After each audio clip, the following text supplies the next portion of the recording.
Why this decision to merge and why now? Yeah, if you think about it, all of us have mental health. It's just a matter of where we are in the continuum. Are we dealing with mental health prevention and promotion? Are we dealing with something that needs to be managed, a more serious condition? Or are we dealing with something that needs to be curated?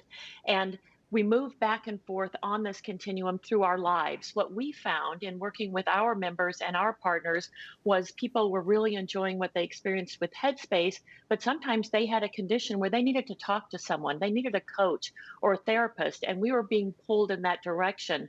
When you put together Ginger and Headspace, we solve this full continuum, and that way we can be with people, whatever it is they need. And Ginger, Russell, offers that text-based behavioral health coaching, video-based therapy. Talk to us about what the two platforms offer and how they complement each other, really, to make a merger make sense. You know, this crisis existed pre-pandemic. World Health Organization estimates there's 1 billion people that have a mental health need, and then the pandemic just accelerated that. It's a perfect storm of mental health need. And we are providing, as you said, this end-to-end ability to deliver care, real-time access to coaching, therapy, psychiatry, but recognize that if we're going to solve this supply-demand imbalance, the situation where far more people need care than can get access, we have to start upstream. We have to get people thinking about building routines for resilience and really taking care of their mental health before it gets acute. And when you bring these two platforms together, Headspace has this beloved brand and experience. Millions of people use it every day to help them with their mental health needs, to build routines that last a lifetime.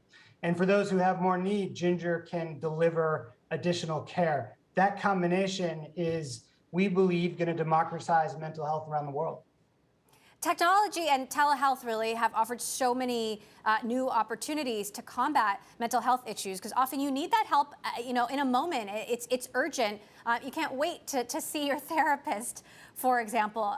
CeCe, talk to us about some of the mental health trends you've been seeing in the pandemic. I know, this isn't just limited to workers. You have children facing mental health issues because they haven't been able to go to school. I mean, you really are seeing mental health issues across the gamut. You're exactly right. In fact, Russ just gave the figure of 1 billion people. And if you look at the statistics from the CDC, 50% of us will have a diagnosable mental health condition in our lifetime. 75% of that will go untreated. And when that happens, it leads to more chronic conditions or even physical conditions. The stress and the pressure of the past year, partially with the pandemic, partially with social injustice, working remotely, all of those things added additional stress and anxiety. One of the areas that we've seen the most push for mental health and mental wellness has been in the employer segment. So previously, leaders would talk about physical health and physical wellness, but very rarely did they openly talk about mental health. And this year, most CEOs are talking about pledging and making mental health and wellness a priority.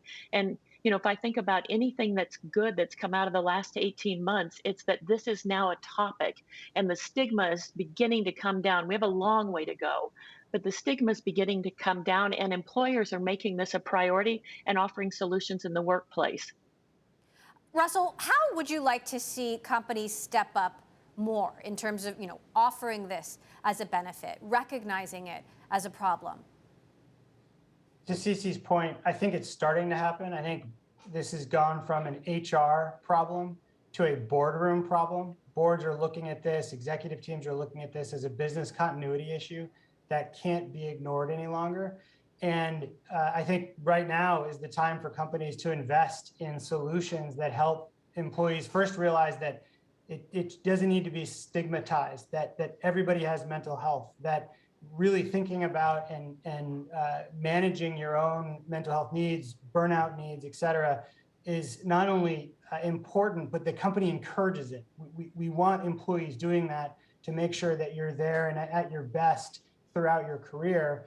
And then providing solutions that recognize people can be anywhere on that spectrum, from just mild anxiety, mild stress, day-to-day living, to serious mental illness that can use support people to feel healthier and more productive. CeCe, this is now a global platform. What kinds of trends are you seeing globally? Do you see any difference between countries and what users need? We don't see as much difference between what users need globally. We do see a difference in the stigma globally. And so different countries, different cultures are more open to talking about it. But again, across the board, all boats have risen. We do see therapy and coaching being adopted at different rates in different countries. We are starting to see meditation and mindfulness being utilized across the board. And in fact, even with Headspace, about half of our members, are outside of the US, and we expect to see that trend continue. Russell, as you mentioned, the pandemic, the mental health crisis existed long before the pandemic, but the pandemic has certainly exacerbated some of the stresses and anxieties we feel on a daily basis and introduced new ones. Do you have any concern that the impacts of this particular period of time will last many years beyond the pandemic itself? I do. I wish this was a light switch that we could just turn off. I think that some of the reasons for the pandemic accelerating this already big need gets to things like uncertainty and disruption and health, not knowing if you're going to catch this thing or not. And those things aren't going away anytime soon. And so as we move forward, I think the recognition as business leaders, as society, is just that we have to think about mental health just as a part of overall health, and that managing mental health, making people understand the benefits and opportunities there are to support everybody's mental health, critically important. One other note I'd make is that business leaders are in a position today to really help people, to ask and mean, how are you doing? Because it's hard for people to say, I need help. It's not natural. But the more that we can destigmatize that, the more that we can be asking, how are you doing? No, really, how are you doing? And getting them to the help they need, the better all of our employees are going to be and society is going to be. CeCe, there seems to be a clear call to action, especially with what Russell just said, to companies, to leaders here. What about for individuals who, the thought of getting help or asking for help just seems like too big, a mountain to climb? How do you make it, and how does your platform make it easier and more digestible, to just seek help in nuggets, if you will? There's a couple of things that happen here. One of them is to talk about mental health outside of the platform. So you may be aware that we've launched several Netflix series.